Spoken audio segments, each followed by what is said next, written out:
Hanımlar beyler, şimdi hazırsanız sizler için seslendirdiğim Maxim Gorki'nin Kız Çocuğu adlı hikayesini dinlemeye başlayabiliriz.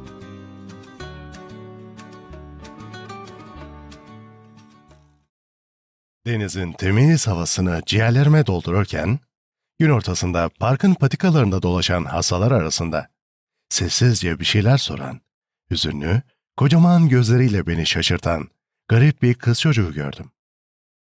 Yaşını tahmin etmek zordu. Soru dolu kara gözleri, yaşlı bir insan ciddiyetiyle bakıyordu. Bakışları çok çile çekmiş, çok düşünmüş bir insan bakışıydı. Ama zayıf, kemikleri çıkmış vücudu, minnacık yüzü 10 yaşından fazla göstermiyordu. Kemikleri çıkık omuzlarındaki pembe bluzu askıya asılmış gibi sarkıyor, kumaşın canlı rengi, hastalığın kuruttuğu yüzünün ve boynunun sarı derisini daha iyi belirtiyordu. Kız biraz kamburcaydı. Hafifçe topallayarak yürüyordu. Galiba ayakları eğriydi. Fakat hasta çocuğun gözlerindeki anlatılmayan o hazin güzellik, dikkati kendine çekerek ve bağlayarak hastalığın kemirdiği vücuttaki kusuru örtüyordu. Kız çile çekmiş insanlara vergi bir güzellik taşıyordu. İncecik kemiklerini berbat eden hastalığın yükünü doğduğu günden beri taşıdı ve ölümün çok yakında onu bu yükten kurtaracağı açıkça görülüyordu. Zalim, kuru bir öksürükle sarsılıyordu. Yanımdan geçerken onun sıklaşan soluğunu duyuyordum. Kim bilir belki de bana öyle geliyordu. Güney güneşinin ışıltısında, parkın güzel bitkileri arasında bu kız, garip ve hastalıklı bir duygu uyandırıyor. Onun mutsuz oluşundan sanki ben suçluymuşum gibi ona acıyor, ondan utanıyordum. Bazen parkın patikalarında ağır ağır dolaşır, güzel gözleriyle önüne bakardı. Çevresindeki her şey çiçek açmış, baharın canlandırıcı havasıyla soluk alırdı. Kuşlar cıvıldar, selviler kokularıyla gökyüzünü tütsüler, her yanda parkın yeşil tahları arasından gürül gürül akan sular şırıldar, denizle gökyüzü birbirini seyreder, dalgalar bir masal söylüyormuş gibi tatlı tatlı mırıldanırdı.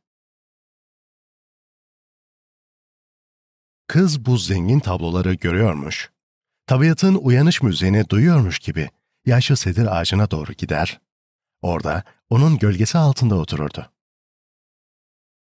Yanında her zaman uzun boylu, şık giyimli, yüzü hareketsiz, hep kalın bir bastona dayalı duran, sağ elinin işaret parmağında kocaman bir yüzük taşıyan aynı insan olurdu.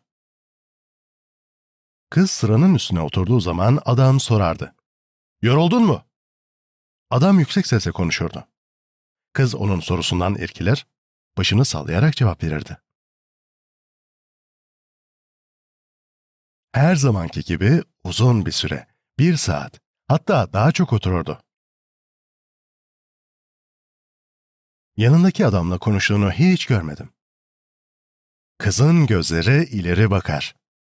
Onlarda sessiz bir soru okunur. Ne sorar? Kimi sorarlar?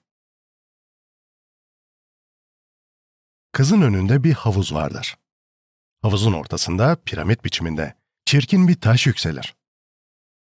Bunun tepesinden çıkan bir fıskiye çok yükseklere kadar fışkırır ve bir gürültüyle havuza dökülür.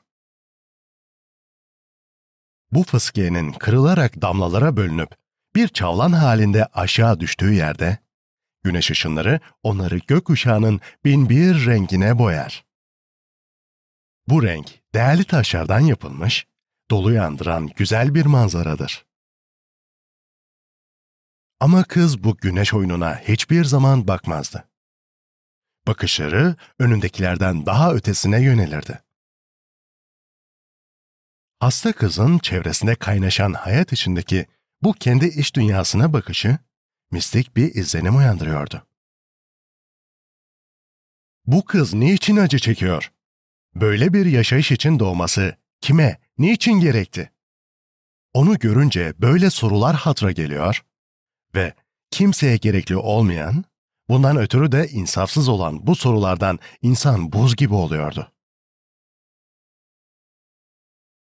Bir gün yanındaki adam, babası ya da bakıcısı, kızı sedir ağacı altındaki sıranın üstünde bırakıp gidince yanına oturdum. Kız bana baktı. Yüreğimi burkan hazin bir biçimde gülümsedi. Onunla konuşmak istiyordum.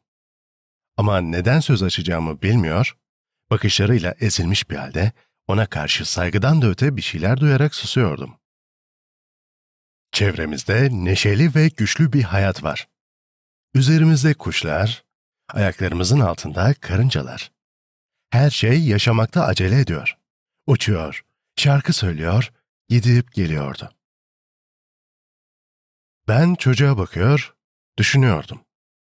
Altında oturmakta olduğu sedir ağacıyla, farkına varmadan üzerine bir çiçek yaprağı düşürdüğü karıncayla, kendi arasındaki çelişkinin insanı küçülten yanını fark etmiyorsa ne kadar iyi. Konuşmaya ilk önce o başladı. Zayıf bir sesle, gülümseyerek sordu. Siz de mi hastasınız? Biraz. Burayı beğeniyor musunuz? Evet. Ya siz? Güneş ve gürültü çok olduğu zaman hoşlanmıyorum. Gürültü hoşunuza gitmiyor mu? Oysa öyle güzel ki. Bakın dinleyin. Bülbüller, çayır kuşları, denizin dalgaları ve akarsular. Yaprakların hışırtısı. Çok ve gürültülü. Biraz daha yavaş olsa. Doğru. Biraz yavaş olsaydı daha iyi olurdu.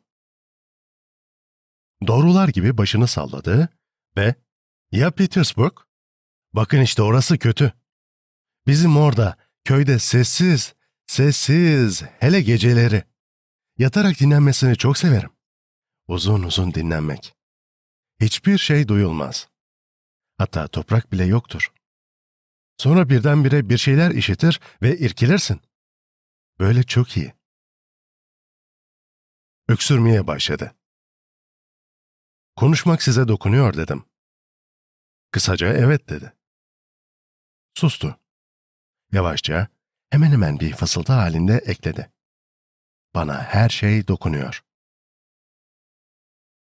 Kalktım, duyduğum heyecanı belli etmekten korkarak yanından uzaklaştım. O zamandan beri karşılaştıkça selamlaşmaya başladık. Gülümseyerek, bana her zaman başıyla selam verirdi. Gülümseyişinden canlılık her geçen gün azalıyordu.